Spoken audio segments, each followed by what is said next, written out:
sahabat Komisi KKS dimanapun Anda berada, jumpa lagi bersama kami dalam program Katekesi Awam Komisi Kerasulan Kitab Suci Keuskupan Agung Medan.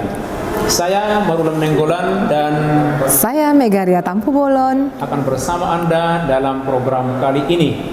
Kami berharap kita semua sehat dan bahagia serta dengan penuh rasa syukur menjalani hidup setiap hari.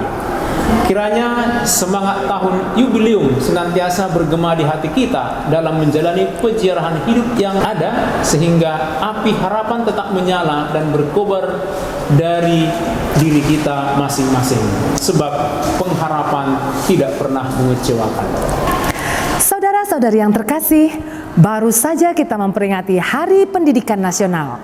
Setiap kali hari ini tiba, kita selalu membahas filosofi pendidikan. Kita merefleksikan tentang metode atau cara yang tepat dalam mendidik generasi muda agar mereka dapat tumbuh dengan baik dan mampu beradaptasi dengan situasi dunia saat ini. Pemikiran Ki Hajar Dewantoro biasanya direfleksikan ulang, terutama terkait bagaimana anak dididik sesuai kodrat alam dan kodrat zaman anak itu. Namun, di sini kita tidak membahas filosofi pendidikan Ki Hajar Dewantoro. Kita akan fokus pada pendidikan anak dari sudut pandang Kitab Suci.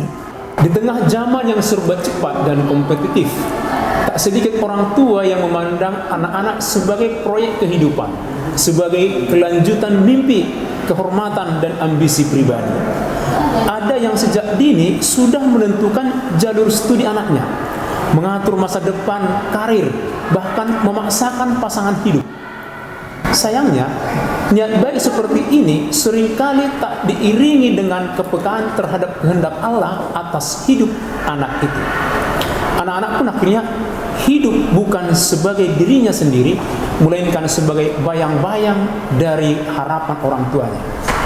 Sebagai umat Katolik, kita perlu kembali bertanya, siapakah anak itu di mata Allah?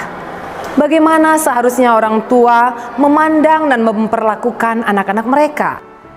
Apakah orang tua berhak mengatur seluruh kehidupan anak? Apakah benar bahwa mereka memiliki hak mutlak atas anak-anak mereka? Mari kita menelaah secara lebih dalam terang Kitab Suci dan ajaran iman dalam katekese yang kami beri judul Hidup Anakmu Bukan Milikmu. Siapa atau apakah anak dalam keluarga? Sebelum kita berbicara tentang bagaimana anak diperlakukan, kita perlu memahami terlebih dahulu siapa atau apa itu anak dalam keluarga. Anak adalah pribadi yang utuh. Sekali lagi, pribadi yang utuh, bukan setengah manusia. Kitab Suci menyatakan bahwa anak adalah karunia Allah, bukan hasil ciptaan manusia semata. Dalam Mazmur 127 ayat 3 tertulis, sesungguhnya anak-anak lelaki adalah milik pusaka dari Tuhan, dan buah kandungan adalah suatu upah. Kata milik pusaka mengungkapkan bahwa anak merupakan warisan yang dipercayakan Allah kepada keluarga. Anak adalah titipan, bukan milik pribadi. Dalam Kejadian 1 ayat 27 dikatakan bahwa manusia, tentu saja anak-anak, diciptakan menurut gambar dan rupa Allah. Dengan demikian, setiap anak memiliki martabat ilahi sejak awal keberadaannya. Mereka bukan lembaran kosong untuk ditulis oleh orang tua sesuai dengan selera dan ambisinya, melainkan pribadi unik yang telah dikenal dan dikasihi Allah jauh sebelum mereka lahir. Mereka memiliki potensi dalam diri mereka yang siap tumbuh menjadi aktus. Hal itulah hendaknya yang ditelusuri dan dikenali orang tua dengan berbagai cara, agar anak-anak tidak dijauhkan dari kodrat alamnya. Yeremia 1 ayat 5 memberikan gambaran yang kuat tentang kehendak Allah atas diri seorang anak. Sebelum aku membentuk engkau dalam rahim ibumu, aku telah mengenal engkau. Dan sebelum engkau keluar dari kandungan, aku telah menguduskan engkau. Tuhan punya rencana terbaik atas diri setiap anak, rencana yang jauh melampaui rancangan orang tua. Oleh karena itu, tidak tepat apabila orang tua memaksakan kehendak untuk dijadikan anak-anak sebagai jalan hidup, profesi, atau masa depannya. Anak-anak bukanlah hak milik pribadi orang tua yang bisa diperlakukan sesuka hatinya tanpa melihat rencana Allah dalam diri anak itu. Siapa atau apakah orang tua terhadap anak-anaknya? Saudara-saudari yang terkasih, orang tua adalah penjaga dan pendamping, bukan pemilik kehidupan anak. Orang tua diberi kehormatan untuk bekerja sama dengan Allah dalam proses penciptaan, tetapi ini tidak memberi hak absolut atas hidup anak. Dalam Efesus 6 ayat 4, Rasul Paulus memberikan kita pengingat penting. Dan kamu para bapak, jangan bangkitkan amarah di dalam hati anak-anakmu, tetapi didiklah mereka dalam ajaran dan nasihat Tuhan. Tentu saja yang mendidik anak bukan hanya ayah, tetapi dalam bekerja sama dengan ibu. Jadi, orang tua adalah pendidik, artinya orang yang membantu anak menarik keluar potensi yang Tuhan berikan kepada anak itu, bukan pemaksa kehendak kepada anak. Apa tugas orang tua? Tugas orang tua adalah mendidik anak dalam iman, kasih, dan kebijaksanaan, bukan mendikte seluruh jalan hidup mereka. Sirat 7 ayat 23 berkata, adakah engkau mempunyai anak? Hendaklah kau didik, tundukkanlah kuduknya sejak masa muda. Hendaknya ketundukan anak terhadap orang tua tidak dipahami sebagai sikap otoriter. Memang orang tua harus memiliki otoritas di hadapan anak, tetapi bukan otoriter, bukan hitam putih. Pendidikan menurut kitab suci bukanlah penundukan, melainkan pembinaan karakter agar anak tumbuh mengenal kebaikan, kebenaran, dan kehendak Allah. Dalam Amsal 1 ayat 8-9 dikatakan, hai anakku, dengarkanlah didikan ayahmu, dan jangan menyia-nyiakan ajaran ibumu, sebab hal itu karangan bunga yang indah bagi kepalamu dan suatu kalung bagi lehermu. Ayat ini menekankan bahwa orang tua berperan sebagai guru utama dalam keluarga dengan memberikan ajaran yang membimbing, bukan mengekang. Kitab suci mengajarkan agar anak-anak pertama-tama mendengarkan dan menjalankan nasihat dan ajaran orang tuanya.